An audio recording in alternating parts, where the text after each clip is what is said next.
Aggredito, picchiato e rapinato dell'incasso delle macchinette per il pagamento automatico dei ticket sanitari. È accaduto questa mattina, pochi minuti prima delle 11, nel parcheggio del distretto di Mogliano, in via 24 maggio. Il dipendente 57enne della cooperativa che gestisce l'assistenza alle macchine aveva appena prelevato il denaro e, dopo averlo riposto in una valigetta, era uscito nel parcheggio riservato agli operatori sul retro del distretto. Aperto il bagagliaio per riporre la valigia, è stato aggredito alle spalle da un uomo che lo ha colpito violentemente al volto, fratturandogli il setto nasale e lasciandolo tramortito. Ha raffatto il bottino, il rapinatore è fuggito a bordo di una Punto rubata nello stesso parcheggio dell'ULSS.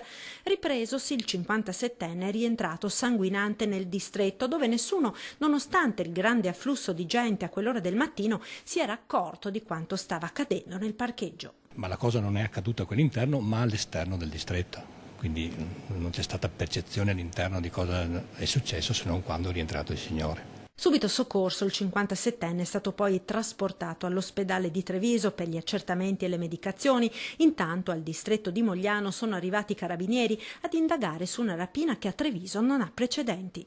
È la prima volta che succede qui in questa sede, quindi ci lascia anche un po' perplessi la cosa e anche preoccupati indubbiamente.